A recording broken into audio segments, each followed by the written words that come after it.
आपको बताया कि हमारा जो बेसिकली क्या होता है, किडनी से यूरेटर में जाता है, यूरेटर से यूरिनरी ब्लैडर में, और यूरिनरी ब्लैडर से हमारा जो यूरिन है वो क्या होता है, यूरिनरी ब्लैडर जब बेसिकली फुल हो जाता है तो वो उसको यूरेथ्रा के थ्रू क्या कर देता है, रिलीज़ कर देता है। तो ऑप्शन हमारा यहाँ पर जो सही होना चाहिए वो क्या होना चाहिए, kidney, ureter, urinary bladder and urethra. कहते हैं integral cellular energy reserve autotroph is, यानी कि जो एक्स्ट्रा इंट्रीगल सेलुलर का मतलब है एक्स्ट्रा एनर्जी रिजर्व जो होता है ना, ऑटोट्रॉप। भाई ऑटोट्रॉप बेसिकली क्या होते हैं, प्लांट्स, क्योंकि जो अपना खाना खुद बनाते हैं। तो इसमें जो एक्स्ट्रा एनर्जी है किस फॉर्म में रिलीज होती है, तो एक्स्ट्रा सेलुलर एनर्जी है ये रिजर्व होती है in the form of starch. अब नेक्स्ट क्वेश्चन में आपसे पूछता है कि what is the correct sequence of part in human एलिमिनेटरी canal. Human एलिमिनेटरी canal के अंदर कौन सा पार्ट का जो सीक्वेंस है वो सही है। तो क्वेश्चन नंबर 11 कहता है which is the correct sequence of part in human एलिमिनेटरी canal. तो बेटा माउथ से आपका जो फूड है वो किस में जाता है, देखो यहाँ पे माउथ है, माउथ से जाएगा किस में, स्टमक में तो जाएगा नहीं, तो ऑप्शन 2 तो ये गलत हो गए। अब हमें इन 2 में चेक करना है। अब ऑप्शन जो है यहाँ पर माउथ से जाता है oesophagus, oesophagus is small intestine, stomach से स्मॉल इंटेस्टाइन से लार्ज इंटेस्टाइन। यहाँ पे स्मॉल से पहले क्या है, लार्ज, तो ऑप्शन बी भी गलत है, option D is the right answer. ठीक है, कहता है if salivary amylase is lacking in the saliva which of the following event in the mouth cavity will be affected. अगर आपका इसमें सिंपल समझो, सलाइवरी अमाइलेज में जो सलाइवा है अगर वो कम बनाएगा बॉडी, आपका सलाइवरी अमाइलेज है, इसमें सलाइवा अगर कम है तो हमारे माउथ में कौन सा पार्ट जो है माउथ की कैविटी को इफेक्ट होगी। ठीक है, तो बेसिकली जब हम फूड खाते हैं तो हम उसको ब्रेक डाउन करते हैं, तो यहाँ पे स्टार्च जो है वो ब्रेकिंग डाउन हो जाएगा किस में, शुगर में हो जाएगा। नेक्स्ट, अब ये एक्टिविटी रिलेटेड क्वेश्चन है। कहता few drop of iodine solution were added to rice water. भाई चावल का पानी था, उसमें आपने क्या किया, कुछ ड्रॉप ऐड किए किसके, राइस वाटर के। The solution turn blue black in colour. अब ये क्या इंडिकेट करता है, that this indicate the rice water contain. भाई अगर सॉल्यूशन राइस वाटर के अंदर मैंने आयोडीन डाला है तो इट मीन्स उसका कलर चेंज हो गया। तो अब इस कलर चेंज होने से हम क्या समझते हैं, इस कलर चेंज होने से हम ये समझते हैं कि जो राइस वाटर है वो कंटेन करता है क्या, वो कंटेन करता है स्टार्च। क्योंकि स्टार्च था इस वजह से क्या हुआ, उसका कलर चेंज हो गया किस में, जो सॉल्यूशन था वो टर्न हो गया ब्लू ब्लैक जब हमने ड्रॉप डाली किस में, राइस वाटर में। कहता है विच of the following is most appropriate for aerobic respiration. तो बेटा एरोबिक रेस्पिरेशन में क्या होता है, देखो यहाँ पे glucose in presence of cytoplasm pyruvate plus energy convert करता है। अब ये फर्स्ट वाला गलत हो गया क्योंकि ग्लूकोज जो कन्वर्ट करता है प्यूबरेट वो साइटोप्लाज्म में करता है, तो ऑप्शन बस तो गलत, सही नहीं हो सकता। अब सेकंड, प्यूबरेट ग्लूकोज जब साइटोप्लाज्म के प्रेजेंस में कन्वर्ट होता है तो प्यूबरेट प्लस एनर्जी बनाता है, तो ये ऑप्शन भी गलत। थर्ड पे आ जाओ, pyruvate plus energy plus mitochondria में अगर वो बनाएगा इन प्रेजेंस ऑफ तो एनर्जी भी बनेगी, कार्बन डाइऑक्साइड और वाटर नहीं बनता, तो इट मीन्स ऑप्शन डी देखो, glucose in presence of cytoplasm pyruvate plus energy बनाई, माइटोकॉन्ड्रिया में क्या हुआ, एनर्जी रिलीज हुई, तो option D is the right answer. अब जो ये एनर्जी है ये कितनी है, ये एनर्जी जो बनती है ये बनती है 38, एनर्जी जो एनर्जी जो रिलीज़ हुई वो कितनी बनी, 38 ATP। कितनी एनर्जी रिलीज हुई, 38 ATP।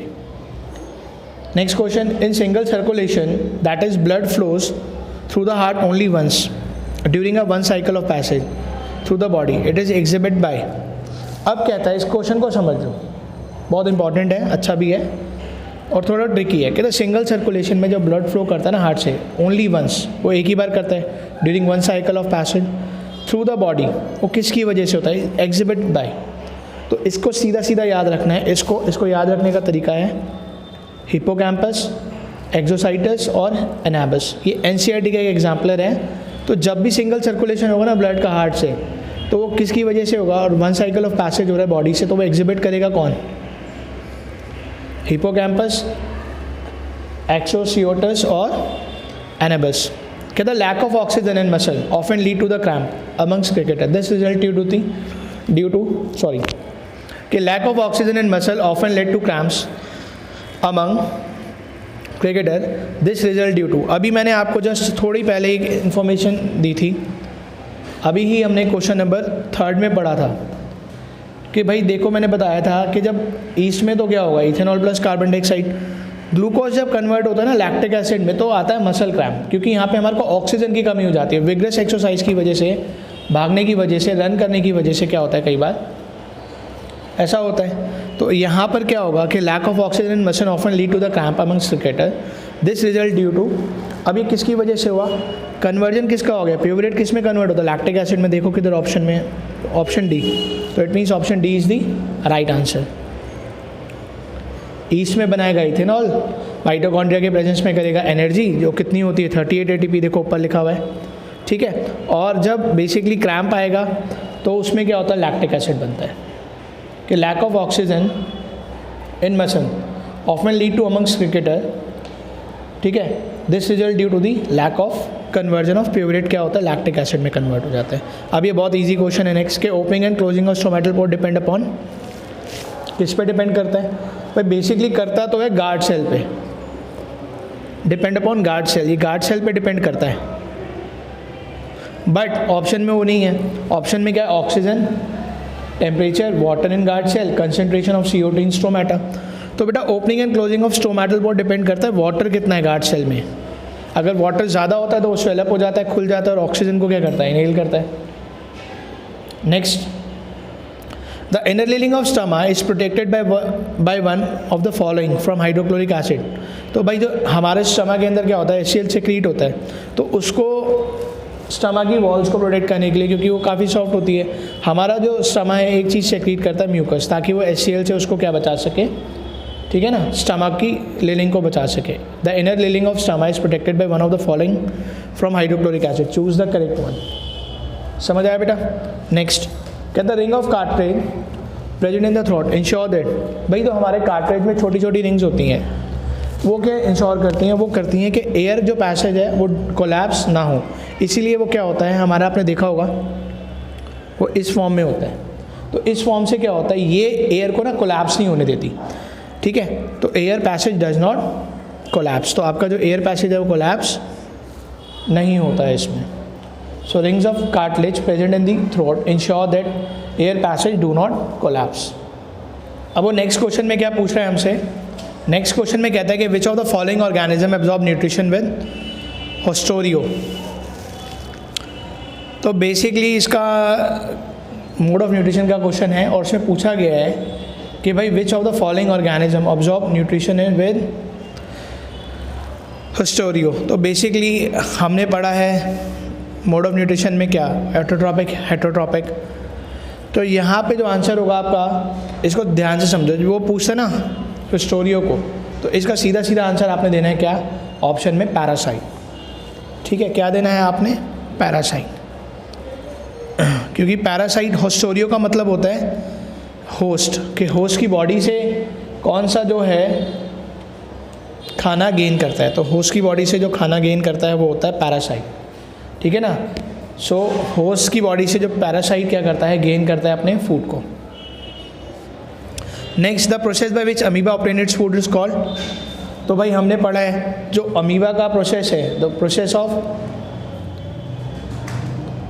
Process by which amoeba obtain its food is called phagocytosis. क्या बोलते हैं हम इसे, phagocytosis. The process by which amoeba obtain its food is called phagocytosis. कहता है विच of the following is not a digestive enzyme contain in a pancreatic juice. तो pancreatic juice में कौन से एंजाइम्स नहीं होते, तो बेटा देखो पैनक्रेटिक एंजाइम से मैंने आपको पढ़ाया था लाइपेज, ट्रिप्सिन के बारे में, हाइड्रोक्लोरिक एसिड और म्यूकस, ये दो ऐसे ऑप्शन हैं जो कि बेसिकली एंजाइम्स नहीं होते पैनक्रेटिक जूस में, ये स्टमक के अंदर रिलीज होते हैं। तो देखो 2 और 3 किस ऑप्शन में है, option C is the right answer, ठीक है। नेक्स्ट, कहते थे enzyme pepsin and trypsin are secreted respectively by, कौन इनको सिक्रीट करता है भाई, एंजाइम पैप्सिन, तो स्टमा एंड पैनक्रियास, ठीक है ना। तो इसका आंसर होगा स्टमा एंड पैनक्रियास। मैंने आपको बताया था रेस्पिरेशन में कि जो एंजाइम पैप्सिन और ट्रिप्सिन है इनको सिक्रीट कौन करता है, stomach and pancreas. Next question कहता है amongst the following choose the correct option which include the organism that have a holozoic mode of nutrition. Holozoic mode of nutrition किसके अंदर होता है, हॉलोजोइक मीन्स कि जो अपना खाना क्या कर रहा है, इनगल्फ कर रहे हैं। तो पैरामीशियम है, प्लाज्मोडियम है, पैरामीशियम एंड पैरासाइट है, प्लाज्मोडियम एंड अमीबा है, पैराकीट एंड अमीबा है। तो इसका आंसर होगा parakeet and amoeba.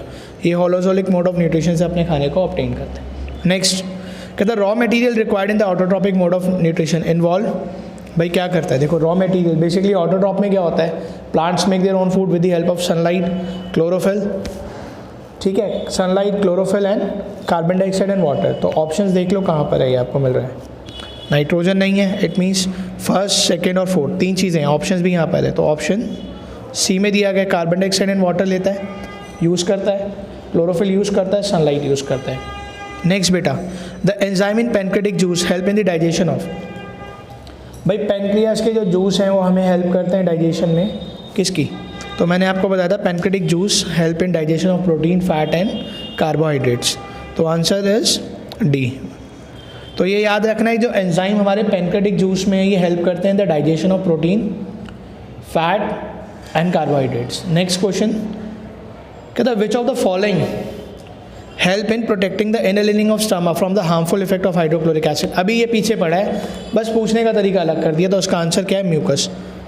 So which of the following help in protecting the inner lining of stomach from the hydrochloric acid, harmful effect of hydrochloric acid. तो उसका answer mucus है। Next कहते हैं sometime we get painful cramp in a leg muscle after running a long time due to the exertion of. अभी बताया मैंने किसकी वजह से होता है, वो लैक्टिक एसिड। अभी हमने बताया था ना, conversion of pyruvate into lactic acid. Next question कहता है the vein which bring clean blood from the lungs into the heart is known as.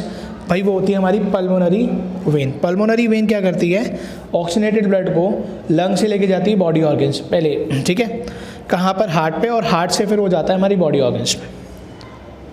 कहता है movement of the synthesized product from the leaf to the leaves to the roots and the other part of plant body take place through the phylum. This process is known as। अब यहाँ पे सुनो, बहुत अच्छा question है। कहता है movement of synthesise product, भाई जो खाना बनाया उसको लीव से रूट्स तक ले जाने का काम जो करता है वो करता है कौन सा, उस प्रोसेस को क्या बोलते हैं?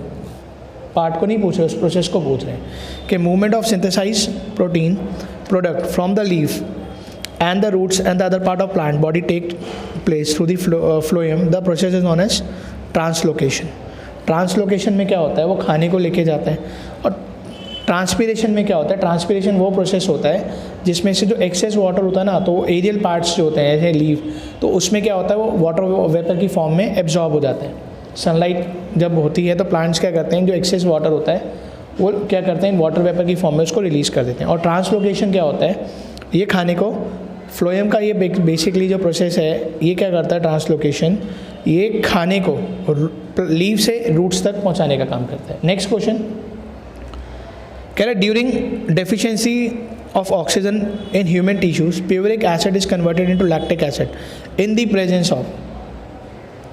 अब इन द किस में होता है भाई, अभी बताया है हमने भी, पीछे पढ़ा था कि साइटोप्लाज्म में होता है। किस में होता है, साइटोप्लाज्म। देखा क्वेश्चन वही हैं, डिफरेंट बस रिपीट हो रहे हैं। अब कहता है which amongst the following procedures is use for cleaning the blood of a person by separating the waste substance from it. तो अभी हमने इसको पढ़ा है कि बेसिकली क्या होता है, ये डायलिसिस होता है। इसको हेमोडायलिसिस भी बोलते हैं, हेमोडायलिसिस भी बोलते हैं और डायलिसिस भी बोलते हैं। Next the excretory unit of human excretory system is known as. तो वो हमारी क्या होती है, एक्सक्रीटरी यूनिट जो होती है हमारे ह्यूमन एक्सक्रीटरी सिस्टम की, उसको हम बोलते हैं। बताओ इसमें पता है बच्चे क्या करते हैं, इसमें मोस्टली स्टूडेंट्स क्या करते हैं, किडनी को मार्क कर देते हैं, जो कि क्या होता है, गलत हो जाता है। किडनी इसका आंसर नहीं होता है। इसका आंसर क्या देगा, एक्सक्रीटरी यूनिट पूछ रहा है of human is known as nephron. Nephron क्या करती है, फिल्टर करने का काम करती है, किडनी के अंदर होते हैं। कहता है plant use the energy stored in ATP to complete the process of transportation of dash. तो देखो भाई इसमें क्वेश्चन पूछा गया कि प्लांट यूज़ कर रहे हैं एनर्जी,